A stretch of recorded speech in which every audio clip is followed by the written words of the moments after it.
What's up, Nubians? Welcome to techn00bians, part of the Geekish Network. This is your weekly deep dive into video games steeped in the blackest of blacks. For those of you who don't know, we are a live streaming podcast hosted by Black technology professionals, where we discuss the what, when, and how you can get into this world of technology, specifically video games. I'm your host, Cherie, and with us today, we have our man with a million plans, Chuck. What's up, everyone? Our producer, sleuther, and deducer, Shanae. Hey, folks. And we got this other guy who keeps tagging along. I don't really know what he does. I think he's like a 400-year-old vampire. I thought he's a former stormtrooper, is what I heard. He is a former stormtrooper, the original black stormtrooper. Oh, Travis. He's Finn's grandpa. What it do? We are here every week.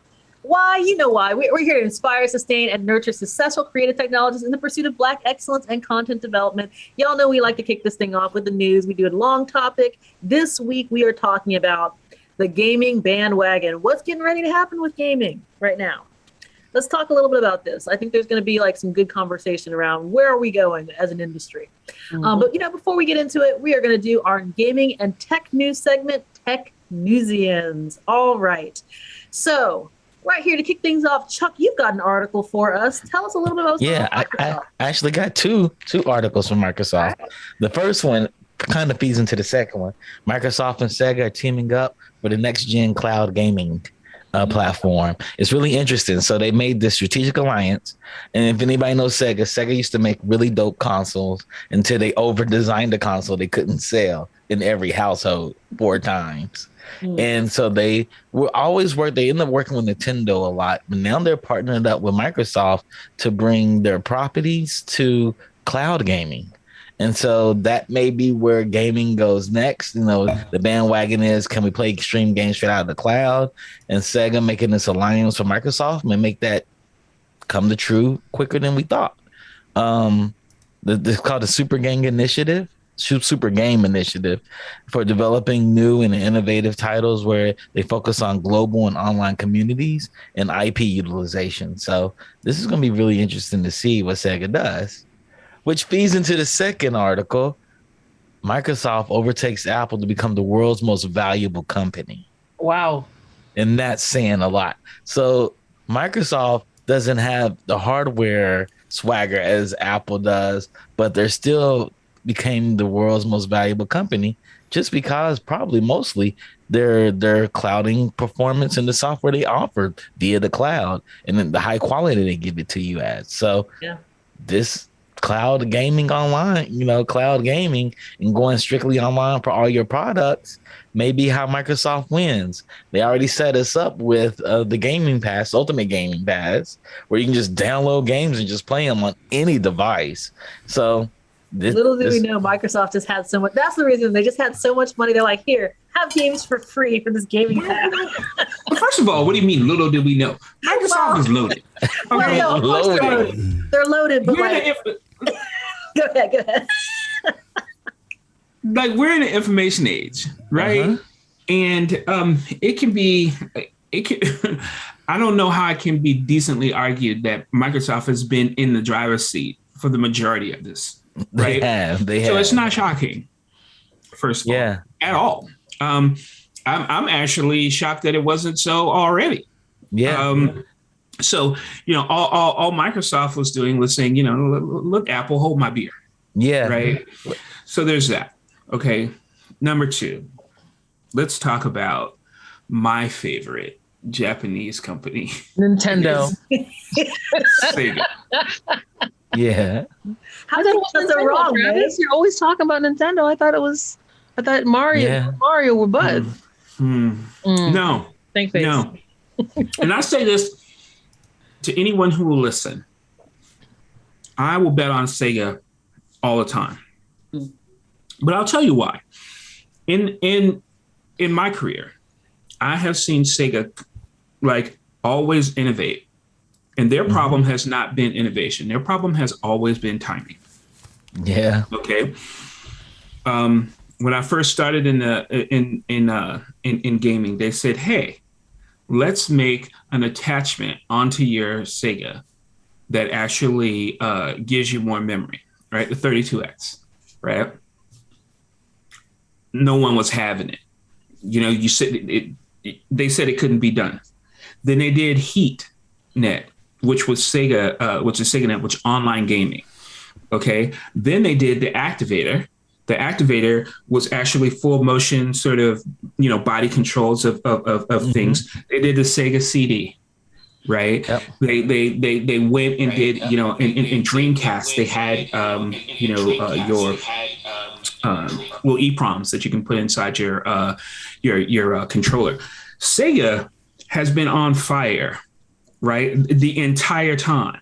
And I can say also it is on fire, like melting down, like let's say this. It's been a lot of those things. The right? Xbox machine was the Dreamcast redone. It was a re-versioning of the Dreamcast. Yeah, and it was missing the VMU. Everybody's like, "Where's the VMU?" Yep. The VMU was amazing.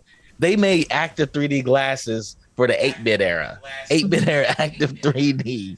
We didn't get active 3D until we had flat screen TVs again. Sega had us there. Like they were like just time travelers, but they're just out of sync. Yeah, It was they're bringing like, a timeline. Like they're looking stuff and they're like, I think I'm putting this out in the right timeline, but they're actually in the wrong timeline, and they're just a little bit out of sync. They keep messing up. They're varying a timeline. They're on fire. They're probably like the world's greatest company. They bring Skynet. They buy Google and buy Apple. I was thinking the same thing. What wasn't ahead of their time was their marketing department. So I just have to say. Say what now? I said what was not ahead of their time was their marketing department. What, Sega? Yes.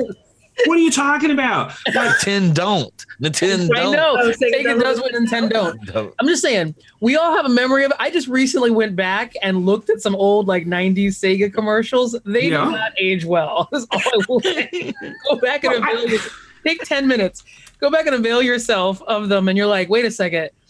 Maybe they were ahead of their time, but their marketing department did not. All right, well, let's try this. Any company that makes Alter Beast and Golden Axe can do no wrong. Hold on. Say Nintendo. Say it. What? Nintendo. Say it. Say it. It. No, Nintendo. Say the word Nintendo. Nintendo. Yeah, but when you say Sega, how do you say it? Sega. Or I'm talking about marketing. Very much like the fact that's some of it. Yes, very much like the fact that I will never forget the stupid J.G. Wentworth commercials. They do have something that sticks with your mind. But have you ever called J.G. Wentworth's phone number? I'm not saying I never needed J.J. Wentworth. But if I ever needed J.J. Wentworth, I know it's the first person I'm calling. And I defy you in all of the 80s and 90s to find a better controller than that Sega 6-button or that Sweet Knights controller. I defy you. Ooh. Man, they had controllers, man. It was like butter. It was. Sega was crushing it. The 64 controller is the pinnacle. Don't you like having a controller you need 3 hands to use, and like 1/3 of that controller you basically never ever have your hands in that configuration? I'm telling you, man, it just looks. If you want to talk controllers. What the hell was the NES's controller all about? Oh, it was okay. It was like a little brick. I don't even. Yeah, NES. I mean, sure. Yeah, NES. Like, I mean, there's nostalgia. The Master System had a dope controller. The Master System gave you an analog stick. You screw it in at the top, and they gave you like a little analog stick. Yeah. All I'm saying. Use for your all I'm saying is that whoever was running Sega was probably like Reese from Terminator, came back from the future and forgot to ask people, what year? Yes, because they kept coming up with stuff that was 10 years too early. But there is absolutely, I mean, I think it is, I know we need to move to the next story and stuff like that too, but there's really some really interesting stuff here that we can talk about too, because there is a space to understand, like, I know we often say like stuff is ahead of its time, and that we go back and look and say, yeah, that was really ahead of its time. But there's something to be said for being able to match your product to what consumers want now. Because then your prognostication ain't worth nothing if you're always ahead of your time. Yes, that's true. That's true. Play your stupid Metroid. Yeah, that's true. You get to like look back later. Yeah, you can look back later and you can kind of say, I was right, but like, you're also looking at your bank account. Yeah, you're like, cool. We'll give you high fives for that. I mean, You win the saying- argument, but you lost the battle, but you won the argument. So Apple came out and said, we're $2 trillion rich. The Microsoft came out and said, we're $2.49 trillion rich. Boom. Oh man. By the way, and they're like, and the Indian guy was like, because I run the company. They ain't never made money like this. They ain't never made money like this. I came from the clouds and made this money. So actually, speaking of Apple, let's talk a little bit about Apple because the iPhone 13 just released. I don't know if anyone's gotten their iPhone 13 yet. No, I'm still stuck in 10 to 12 land. I'm still rocking my 8 right here. Okay. It's still kind of chugging along. Well, we've talked a lot about right to repair. Is that an iPhone 13 there, Travis? That You know is. it is. Stop playing. It's gotta be. It look, you know what, Travis? Okay, well, this is actually It relevant. looks just like my 12. This is actually, But it's not. relevant. This takes a lot better pictures. Well, Travis, this is I actually heard it relevant to you does. then, because we talked a lot about right to repair, right? And we've talked about like how like the FTC has like adopted a right to repair platform, and different elements of the government, like the Department of Commerce says we need fewer restrictions. President Biden has signed executive orders around it. And for folks who aren't familiar with right to repair, basically it means that it allows consumers to be able to take your devices and appliances to whoever you want to repair it, right? You don't have to like take it back to the original manufacturer, or you don't have to worry about like authorized repairers or something like that, or dealers. You can take it to an unauthorized dealer who's probably cheaper. Well, there was a change in the iPhone 13 that threatens to be a huge hit on the iPhone phone repair, on the phone repair industry. It was first reported by iFixit, but apparently if you remove the screen for your iPhone 13, it disables the Face ID functionality when the screen was replaced. How is this accomplished? It's because there's a tiny, tiny tic-tac sized microchip that's tucked into the bottom of the screen, and that chip basically serializes the screen and pairs it with your phone. Oh, wow. So if you change the screen, now suddenly Face ID does not work. And, iFixit was going through and trying to figure out some workarounds for it. You can solve it, but it is a very complicated fix, which involves like having like solder, like the microchip and do all this other stuff. And so now like what was previously like a 10 to 15 minute fix now really is forcing users to have to go, or consumers to have to either go to like an authorized repair store or back to Apple. And I say this is a huge hit because some of these phone repairers have said that screen repairs account for up to 60% of their revenue. So this is very clearly a change intended to dissuade third-party repairs, particularly because according to the teardown that iFixit did, the chip is not actually important to the Face ID. It's totally separate from the actual functionality. Just a tamper-proof. It's just tamper-proof. So I just want to see what folks think about that, because that's, it really seems like it's going in the opposite direction of the whole right to repair. Travis, you can let us know. Have your screen ever broken? Don't drop your phones, y'all. First of all, I just got my phone, so hold on to it with both hands tightly. Hold it close to your heart. I think Apple's behavior is not unexpected. No. And what I mean is that it's amazing sometimes how absolute power corrupts absolutely. Absolutely. Right. Yep. And it is galling for Apple to become the same company that they raged against, in 1984. Wait, is this the moment where you say you live long enough to become the villain? Yeah, the villain. They did live long enough to become the villain. And I have two thoughts about this. Here's my first sort of selfish one. Don't buy a Mercedes if you can't afford to fix it. Okay, it's not wise. Mm-hmm. However, you should be able to fix it, right? And I really do. I have a problem with this. It's because Apple seems to want to make money from its users in every conceivable way. And the hypocrisy, at least from my standpoint, is that they don't want other companies to profit in the same way and actively are starting to, get in the way of other people, sort of profiting on their ecosphere as well. And I don't see how they expect to win with that sort of attitude. Yeah, honestly. I think it's really interesting about, even with the analogy you said, right? Like the don't buy a Mercedes if you can't afford to fix it. But you can take your Mercedes to whoever you want to, right? You could take it to like friend Jim down the street. He could probably fix it. You might not want him to. You might regret it afterwards, but he could fix it. Like Mercedes doesn't stop you from doing it, but you go to a different class of care if you go to the experts. The other part that I'm wondering about too is like, this thing, this iPhone has been around for a while now, right? Like I think I got my first iPhone in 2008 or something. And when it came out in 2008, it felt like it was a luxury device, but is a smartphone a luxury device anymore? Or is it like a thing that we just like everybody, right? Yeah. Like everyone might not need an iPhone, but like, I feel like everyone sort of, or like we've definitely leaned towards everyone needs a smartphone or needs internet access or needs like, those things are like, there's big conversations about whether internet access should be considered a human right. And I think it has been in at least several places in Europe and stuff as well. So I don't know, like it's a complicated conversation, but in general, I am very much, as a former tinkerer before I got into the Apple ecosystem, Apple ecosystem took the tinkering out of me. Oh yeah, it'll shut it down. Oh yeah. It well, no, it's really bad. But I was just saying, as a former tinkerer, like I am 100% in favor of letting people be able to tinker with their devices and let people be able to learn stuff and go like make that decision of who they want to fix their things, like based off of what their salary is. Because this thing, I don't think it's a luxury device anymore. I think I think there are luxury versions of it.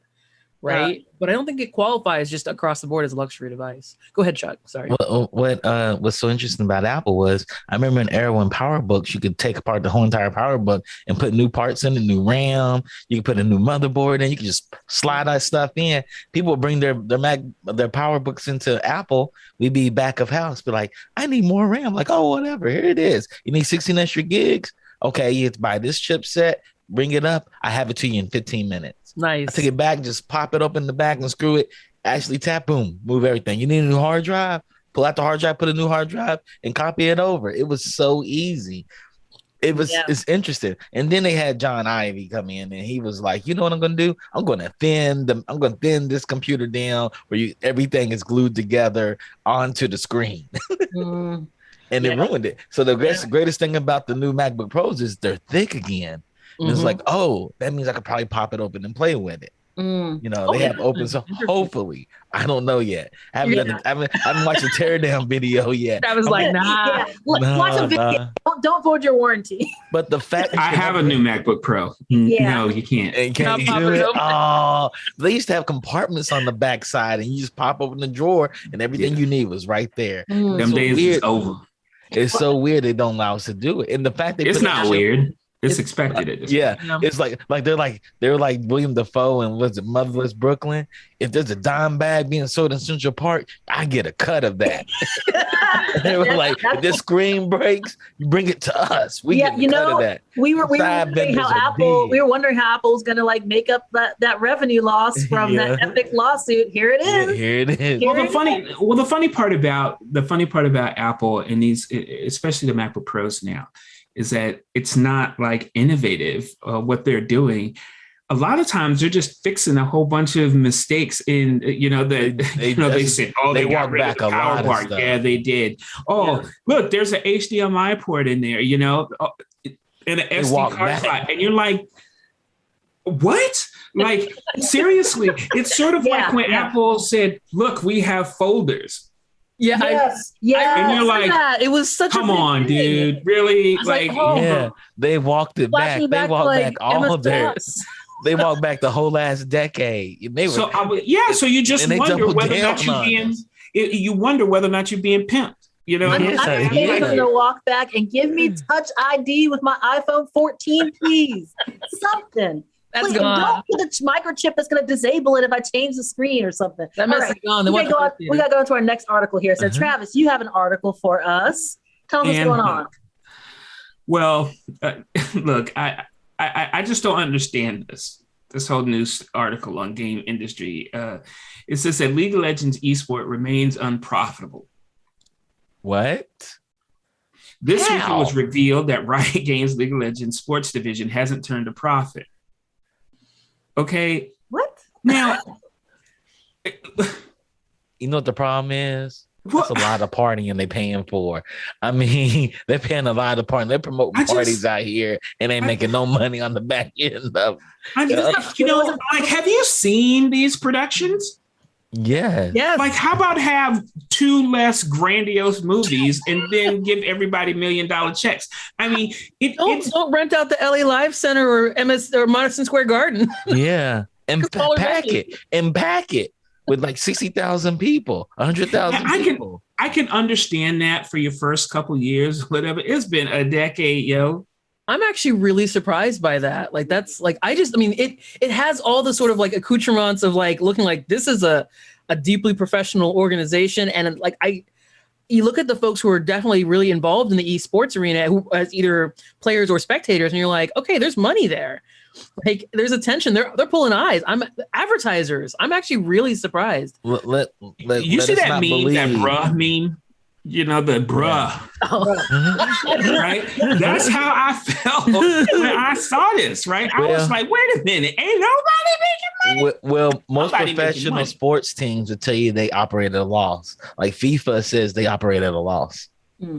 FIFA operates at a loss. That's what they claim. Somebody loses money. I was going to say, somebody's making money in there.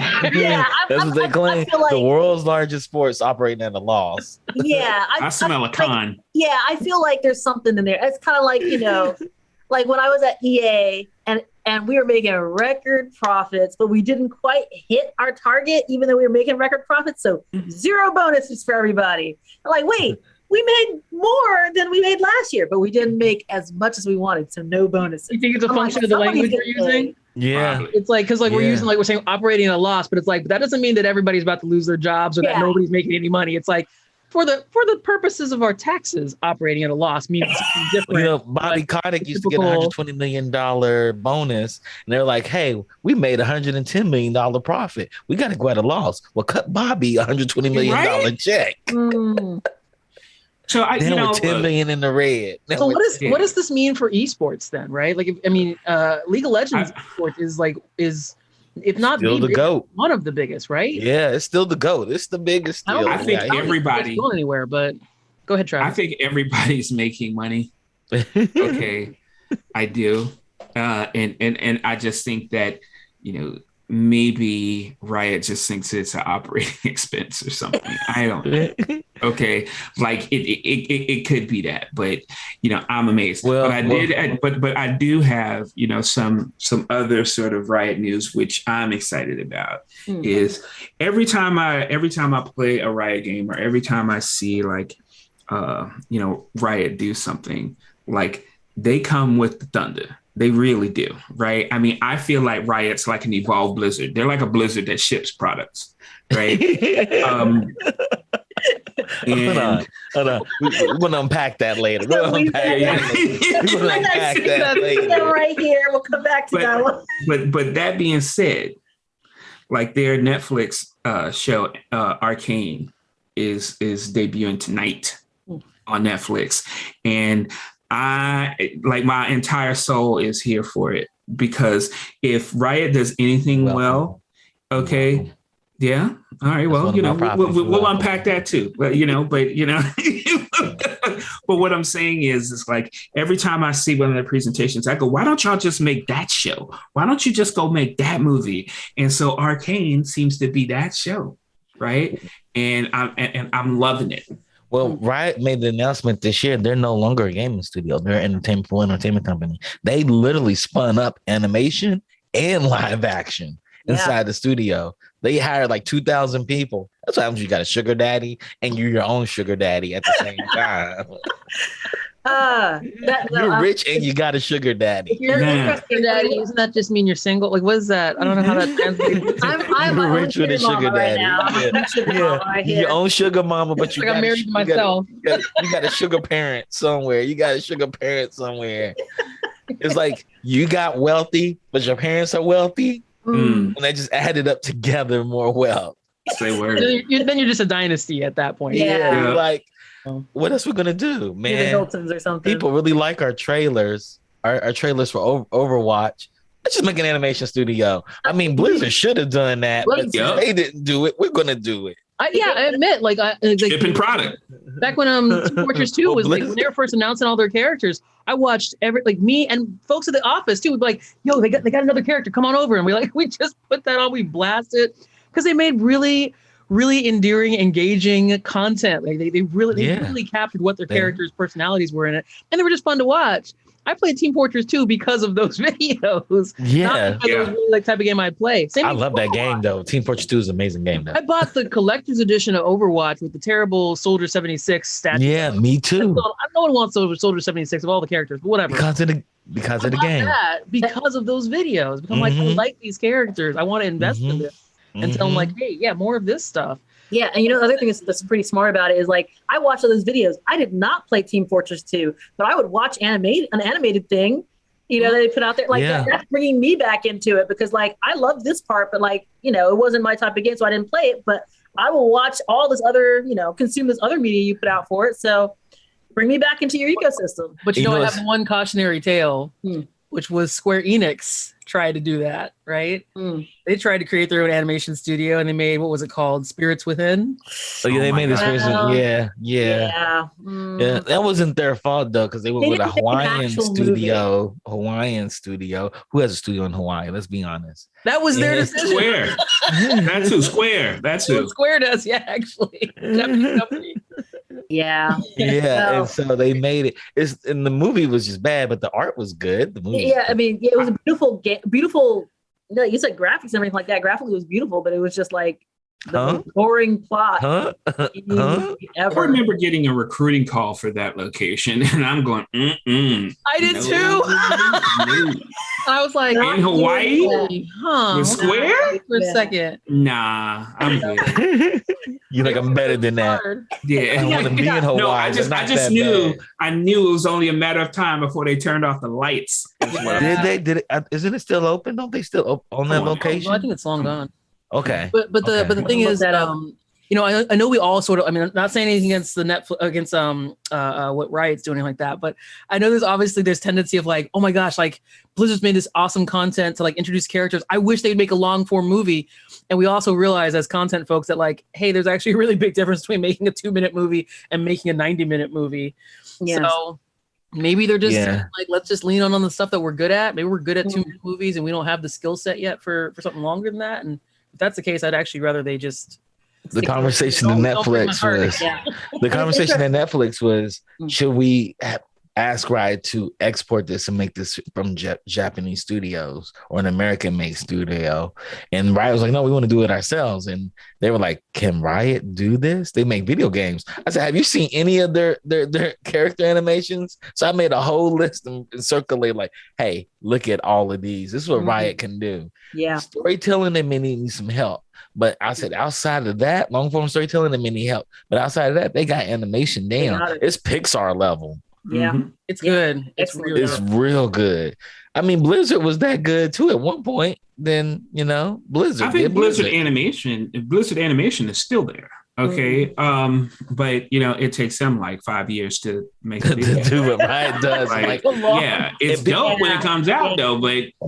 And it'll come out like 3 years before the actual game does, but Yeah, well, you know what? They spend all the time making the animatic Travis to sell the game to the people before it gets here. They're like, oh, I guess we can make it. People are excited about it. Let's start.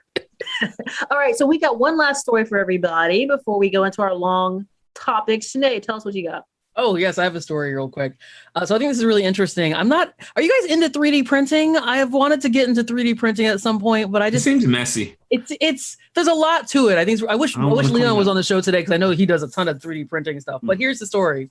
So the world's largest 3D printed neighborhood is set to break ground in Texas next year. A 3D printed Wait, what? Why neighborhood? So hold on. Did you just say a 3D printed neighborhood? 3D printed neighborhood. This is out in Austin, Texas, and what they're going to be doing, like this company, I can't remember what it's called. It's called Icon. Sorry, it's a Texas-based construction company. Oh, and they're going to be 3D printing 100 single-story homes. Yes, for the homeless, right? No, not necessarily for the homeless. Okay. I think it was Icon. They did a project here in LA for a homeless population. I heard about that. Yeah. They print houses. They print out fabricated house, prefab houses. Welcome. This instance is like, it's not necessarily like To the future. stories I've read haven't necessarily said who the audience is or who audience, right? Who they're looking for, like what kind of community it's meant to be. But 100 homes, single story, 3,000 square feet. They actually said that like they're gonna be using these gigantic machines, 46-foot wide robotic Vulcan printers. They pipe out a concrete mixture called lavacrete. And I think this is really interesting and exciting, right? Because we're starting to, doesn't it feel like this future is sort of like here? They said that they think they can build these within like weeks, as opposed to if you've ever had to be part of building a home, that is a month-long endeavor. Months and months. Yes. Delays. They say their technology is faster, it's cheaper, because it requires less manual labor, and that they're going to be able to do these things pretty quickly and stuff as well. That's scary. I don't know if I'd feel safe being in a house that got printed. I wonder if it's fire retardant. It sounds wrong, and I know I'm in technology, but at some point you got to go cut the crap, man. You're gonna print my crib? Really? I'm curious. That may be the new MTV show. It seems like some IKEA-ish going on, right? Print my crib. MTV. You should pitch that, man. Actually, that sounds like a great TV show. I need a jacuzzi in my living room. Blah blah blah blah blah. We print it out. But like, I got this got this for you. It's to your personality. We got a bubble shaker out the sink. They've printed 400 to 500 square feet homes in 24 hours. Like it was spread over 500 square foot. Can you imagine? 500. Can you imagine just being like, you know what? I want to add a room onto my house, and it can be there tomorrow. That's the thing. That's the dream, really, right? Like, you can make an impulse buy of getting a new room. You think about this, Travis. In 10 years, when we finally get the holodeck, you can actually print one out, and you're like, as you get richer, you're like, turn that whole holodeck down. I need it bigger now. Yeah, for real. Football field size holodeck. This is how the Death Star gets started. Right here. You could 3D print the Death Star. Was the Death Star 3D printed? That outside, it kind of looks like it was probably there was some. They wouldn't have had one little tunnel where you can shoot 2 missiles down and blow up the whole entire thing. Are we allowed? If they can 3D print it. Watch out for the exhaust like port on your house. Star Wars references. Can we do that? Because that's what we're doing right now with the holodeck of the Death Star. Star Wars and Star Trek. Predictive sci-fi, right? Like whenever, I think it's really interesting. Whenever we get to this technology space where we start thinking like, wait, that's real? That feels like sci-fi. Our brains immediately go to the predictive sci-fi and media and say, wait, is this Star Trek, which is like an optimistic, ideal future, or is this Star Wars? I mean, there is a company out here printing food. There is a company out here printing food right now. I've heard about that, and I still like enjoying everything food, from vegetables. Yeah. If I had printed meat, I want the animal to die. I mean, I don't want to print the animal. I don't know. I think a lot of people would eat a printed McRib. I mean, it is printed. Let's be honest. Yeah, McRib is probably already printed. It's probably stamped out of like an actual chunk of like. Hey, it's back next month, you guys. I haven't had a McRib in 20 years. It's back right now. 40th anniversary. Is it back in? Back. You can get one right now. I thought it was next month. It came back in Christmas. We got you for Thanksgiving. I thought it was coming for Christmas. I don't know. I'm scared. I haven't had a McRib since I've been like 16. I don't know what they taste like. Since I've been literally 16. One last comment. I had one about 5 years ago. It ain't it. Like it tastes like barbecue and struggle. When you were younger, your body could process a lot more. Just saying. It ain't it. It ain't slamming. It ain't slamming like it used to. No, don't. Hold on to the nostalgia. Hold on to your. Okay, I'm not going to do it then. Don't do it to your body. I just had McDonald's for the first time in like 2 weeks ago because everything was closed. It's like, what is open, guys? How'd that work for you? It was McDonald's, and we were like, we're going to McDonald's. It was a compromise, wasn't it? Oh man, it was compromising. I was like, I'm going to do this. I'm trying to save you, Chuck. All right, folks. So we're going to go to our long topic here because since we're already talking about what's going to happen in the future. Why don't we talk a little bit about this? Yeah, so indigestion. Our topic for today is the gaming bandwagon. What's getting ready to happen with gaming? So, I want to start this conversation by kind of stepping back a little bit here, and we'll talk about once upon a time, we know there was all these console wars. I mean, there's still some console wars to an extent here, but it used to be like really like out of control back in the day, right? Between like Sega and Nintendo. Yeah, there was a fight there, and then like when Xbox came in, it was just like all sorts of PlayStation. So I just want to talk a little bit about though, like how we got from there to here. Like basically, what innovations and things helped to jump jump technology in gaming forward, like from like in the past, right? Like like what things were really like what was really helping to like innovate and what was pushing technology forward. And then after that, I want to talk a little bit about like what we're seeing now and what we might see in the future. So go ahead, Chuck. It goes back to my article. Sega always coming with it. Sega, you could stack a Sega system. You have like 15 peripherals on it, and it was about as powerful as an Xbox at that one time for that one game. You have a 3D 32X. You got the downgrader for games, for converter. Yeah, you got everything. Had the modem sticks on the back of it. What was it called? How about your Game Genie though, dog? Game Genie. You stack all that stuff together. And but what changed is actually the medium in which we printed the game on. Yeah. It was like cartridge, and Nintendo stuck with it for N64 and it killed itself. And PlayStation went straight to a disc, and everybody was like, oh, look at this. Yeah, it's purple on the bottom. It felt like the future. Yeah, it felt like the future. And now cloud gaming. Sega and Microsoft are going to figure it out and throw it out there. Microsoft got all those studios they bought and it's like, hey, we're not going to print your game. We're going to put it on the cloud, make it work on the cloud. Yeah. I have actually something to add on to what Chuck mentioned, because he's right. Like the need for storage absolutely was like sort of a turning point within game development. It moved us from like the cartridge space into like optical media and stuff. And now we're back to hard drives and cloud game. But part of the thing that got us even from those cartridges to that optical media was the pursuit of realism, right? Like back in the day. It's one of the things that I do that winds up happening every once in a while is you'll remember some old game that you played and you're like, man, I'm going to look up this old game. I remember it looked fantastic. And you go back and you look at it and you're like, ooh, this is like trash. Final Fantasy. I had quite Siphon filter.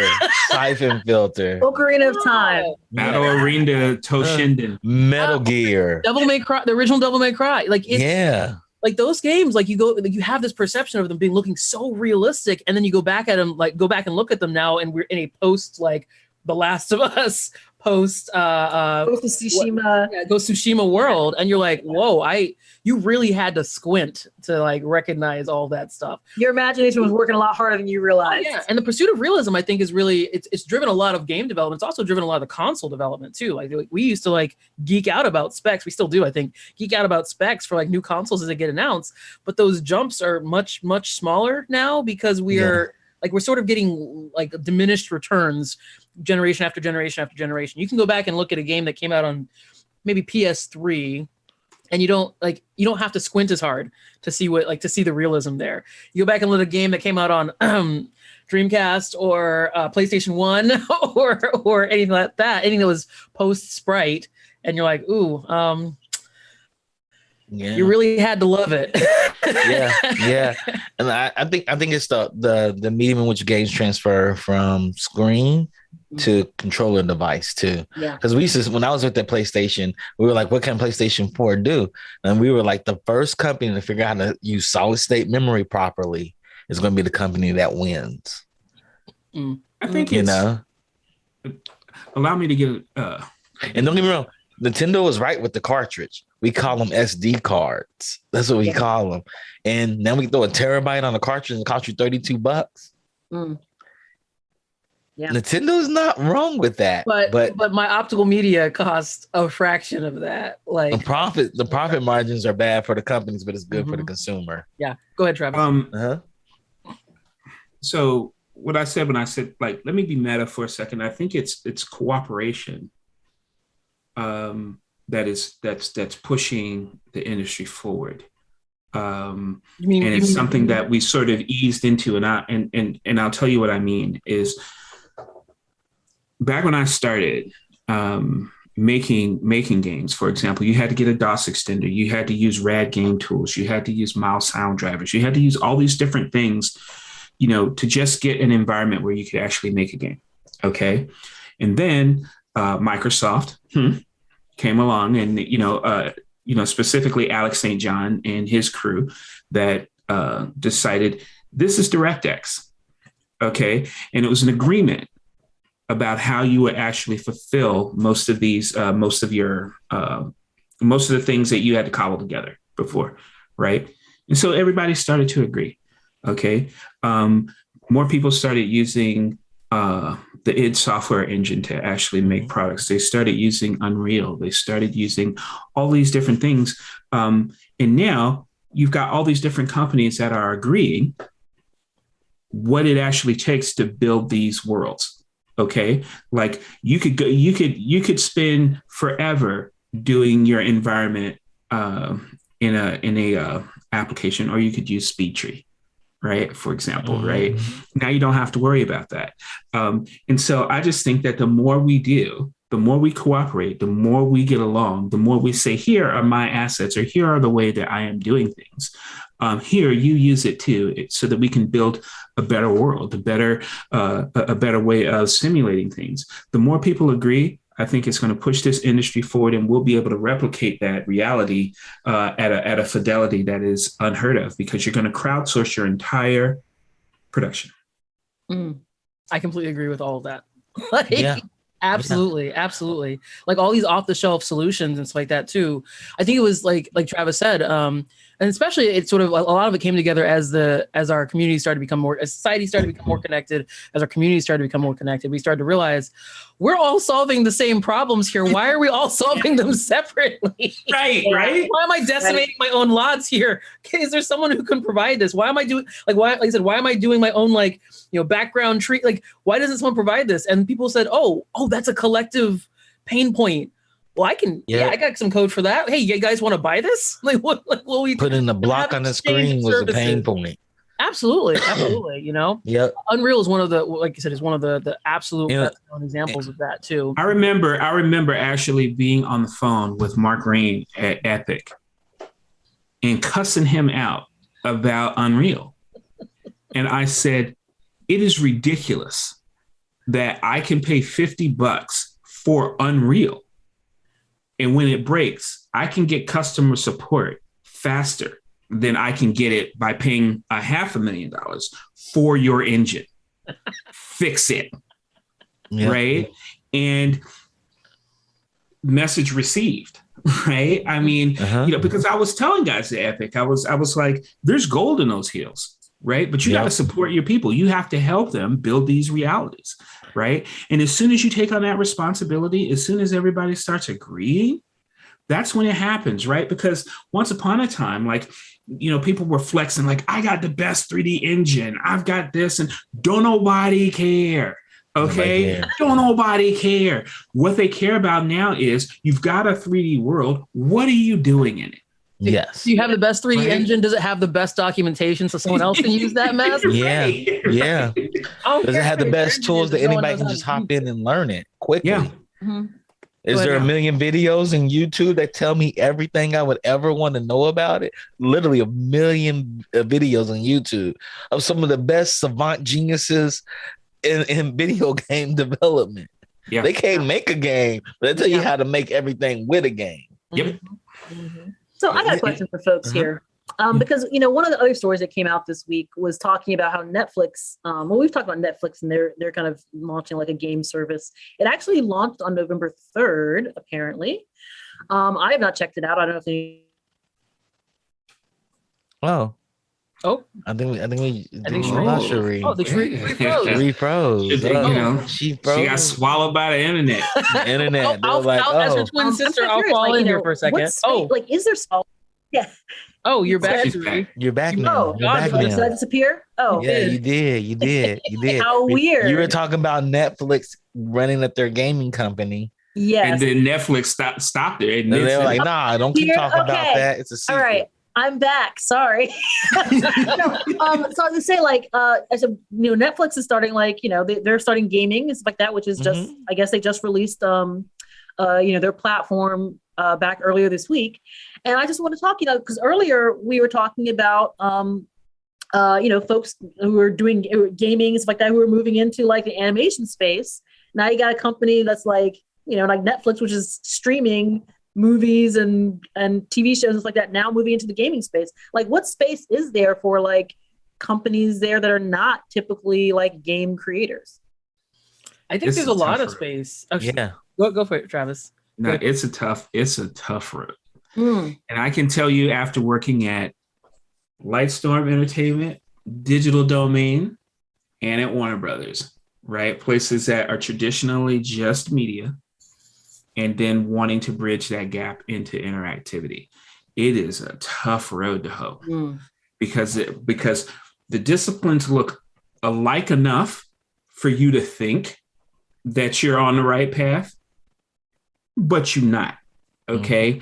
And interactivity, I'm not going to even say gaming, I'm going to say interactivity. Okay. It needs time to iterate because you will never get it right the first time. Yeah. Okay. And Hollywood hates that with a passion. They're like, get it. It's because they say it's on screen. What's the matter? It doesn't feel good. And they'll be like, what do you mean it doesn't feel good? Yeah. Look, it's pulling at my heartstrings. Don't care about that. It doesn't feel good. It doesn't feel good. And it's and the worst part is talking to people in entertainment who feel like they know what you're talking about and have no clue. Right. And so it is, because they will patronize you. Okay. They'll be like, oh, you don't know what you're talking about. And they'll be like, okay, I'll tell you what, keep going down this road and we'll see who laughs today. And it's the worst. It's the worst. So I'm here to tell you, like, I know that there are people obviously from gaming that are over there. Okay. And I can say this like with no snark at all. God help you. Good luck. Good luck. It's no, absolutely everything that Travis said. Like there's so much overlap, and we do this a lot, even when we're trying to make like different points about stuff in the game industry. Oftentimes, like games sort of gets lumped into the same sort of creative bucket as movies or as TV, and their production schedules completely different. Their tools completely different. Like the way they run things completely different. Like there's a lot of overlap, but the overlap is not in the critical things that are around shipping a thing. Like that, and that's the most critical and most difficult part of it. Like the interactive element, like it's really like making a game is not just like writing a fun story and then like putting some controls to have a character walk through it. Just like making a movie is not just writing a fun story and then saying, hey guys, can you act this out? Like there's differences and expertises that are absolutely built and well established within those specific circles. And it's not as easy to build up that expertise. I mean, that building of expertise takes years. And that's why we're seeing a lot of companies that are wanting to move into the gaming space. Instead of some go the route of trying to build it. That is hard. The God help you one. And then some go the route of just buying that expertise. And that's usually the more successful route. If you examine like in traditional sort of media, what a director is, right? They're often like, these tyrants who are telling people what to do, and by extension, the viewer how to feel to some degree all the time, right? Control freaks, directors, okay? That is the worst possible attitude to have when you're making a product. Interactive product, right? Because basically a good interactive director gives you space and says, you do it. Right. Mm-hmm. While a linear director is telling you, no, I got this, right? Just sit back and watch. Mm-hmm. Right. And interactive directors are like, isn't that compelling? Well, maybe you should go see. Isn't that compelling? Well, maybe you should go see. Well, that is the anathema to every director who I've ever encountered. Yeah. I think a lot of people, when they look at the mediums, even if they're presented on the same platforms, like a television screen, they don't understand what the medium is really doing. Like audio is hearing, a TV film is seeing, games is all feel.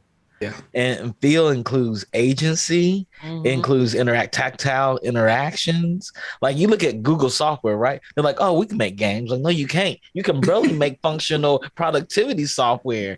None of your software feels good. You're as bland as white rice and just in lukewarm water. That's Oh no. Come on, Google Suite is pretty good. I love Google Suite.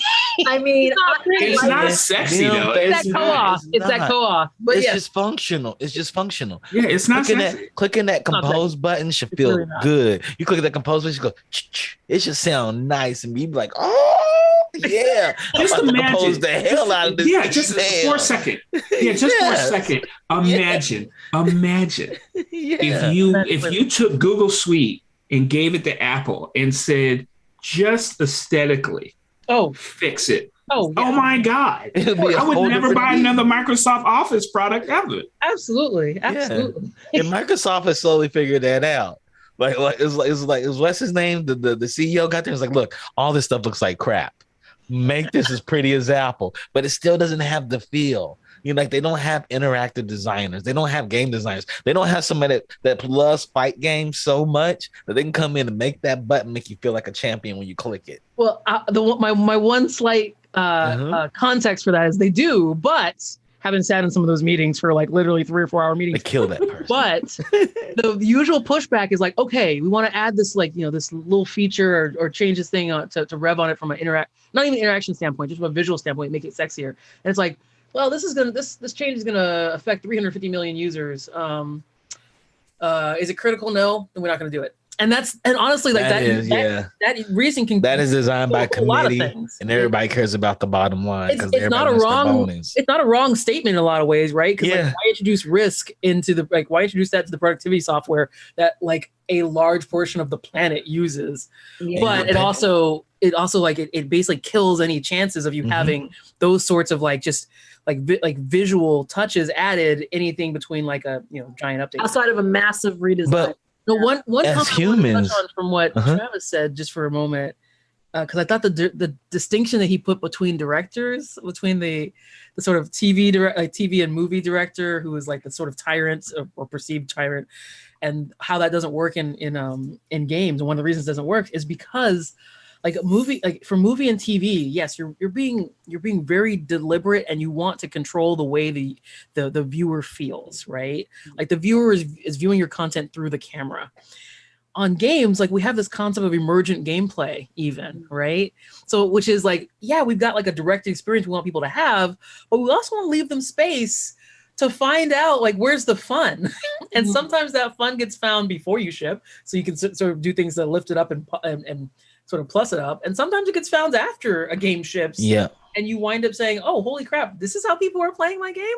Sometimes it's never found. But also, too, game creators, we make games as a unit. We are the unit. You got to think there's a second unit in film, third unit, fourth units. There's a bunch of other companies, and everybody just wants to get paid and say they worked on the film, which helps them get paid on their next project. Where we make the game, we're like, that's my game. Yeah. It doesn't matter. You could be just a texture artist, and all you do is touch up textures in your game, and you could have done it for 6 months while everybody works for 2 years. You have the same pride and joy as they do. This is my game. So, and people are like, I worked on that film. I worked on that TV show.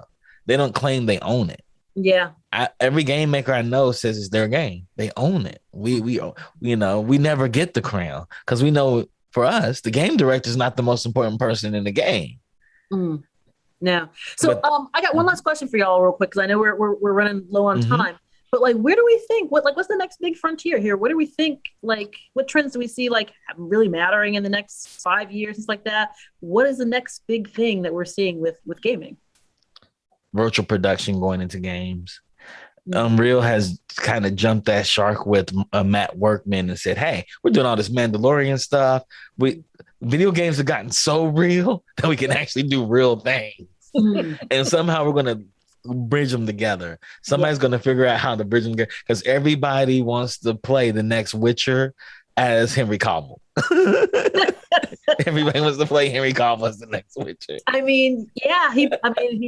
We do want to do that, and I think it's gonna get closer and closer to that, and we're gonna see that translate across mediums. We're gonna see that version of him in the TV show on animated properties, and it's gonna just overlap. We see Sony doing it with Uncharted, right? Yeah, they're launching an Uncharted movie, and right when the movie comes out, like 6 months later, a game is coming. Apparently, it's like oh, we're gonna. If you missed the last 4 Uncharted games, we're gonna give you all these remastered versions of them, and you could think it's Tom Hardy, but it's not. But you'll like them just alike. You'll like them just the same. Yeah, just like squint so that he looks younger in the game. Yeah, it looks younger in the game. Yeah. I think one thing and I know that this is something that's been predicted over and over again, so I don't think this is something that's going to be in the short term or anything like that. But we started off by talking about the console wars back in the day and how they used to be like a burning fire, and they sort of tamp down. They come back and they sort of go down. Like, I'm wondering if we're going to start moving to like if it's going to be less about like individual consoles, and we're going to start seeing like and I'm saying this is a long term view, so not next year or the year after it, but start seeing like a lot of console makers wind up moving more into being content producers, and we have like standard platforms and standard things that we utilize to experience these games. So it's less about like standing in line for a PS5 for like 500 years, or standing on the dock, sitting at the dock of the bay, waiting for your next console to come in. And it's more about, the experiences that you can have on that, and having that collective, that single platform that folks are developing for. Like it plays into what Travis was saying, right? Like we have a lot of examples of that just in the game development side with things like Unreal or Unity or Installa and that kind of stuff as well. I'd like to see that happen, or I suspect that we're going to start seeing that happen at the content delivery level as well. Yeah, as people start switching to, fiber. The it's 1 gig, the 1 gigs up and down start happening, and we really begin to sort of move massive amounts of information back and forth. I think the collaboration is going to be key. And you see it, right? Like, I don't know if you guys remember this, but Microsoft had announced that they were working with Sony, cloud at some point.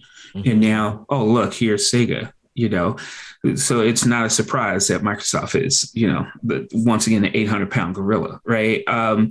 It's about agreeing, because as soon as you agree on, the basic things, that rising tide, lifts everything, right? And so once we start having these sort of software microaggressions, back and forth to one another, and we start collaborating, then our ability to simulate realism, our ability to do things that weren't possible before because we either didn't have the connectivity, the agreement, or just the processing power to do, are not going to be issues anymore. And you're going to see gaming as a whole, like, really take a leap, because we'll all be more or less dancing to the same tune. Yeah, no, totally. And I think as we kind of continue to move forward, it's going to be very critical, as we've talked about before, right? That, as we advance in technology, as we have new like technological innovations, it's going to be even more critical, I think, that we have an eye on like, ethical use, right? And also considering like as folks were talking about, where it's like, do we find the fun? Do we find like we need to actually be able to predict how are people going to use our particular tools? How are people going to use this technology? How are people going to use this particular universe and whatever else that we're creating?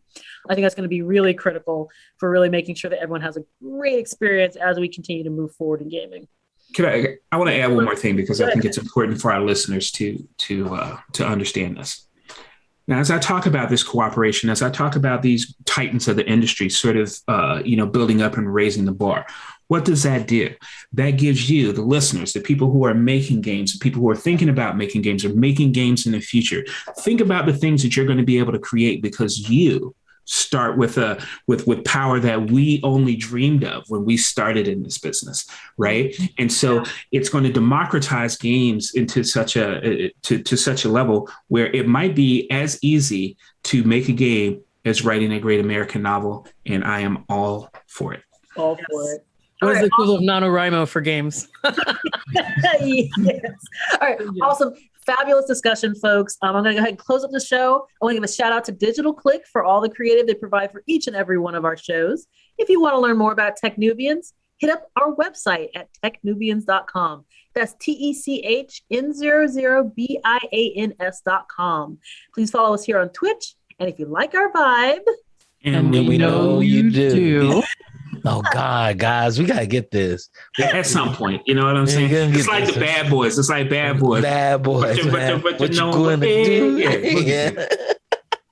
Y'all so silly. well, if you want to learn more about game development and everything geek, please consider subscribing to our channel. Please. Also follow us on socials. You can search Geekish Network and on all major platforms. Tonight, at 8 p.m. Pacific, the Pots and Pan Geekery folks, Earl and Arnold, are going to be cooking dishes from the official Tomb Raider cookbook for their official Tomb Raider charity stream. So check it out on Earl's Twitch channel. That's tonight at 8 p.m. PDT. Go to twitch.tv/EarlYBGood. I hope I pronounced that correctly. Early be good. Early be good. Got it. Okay, great.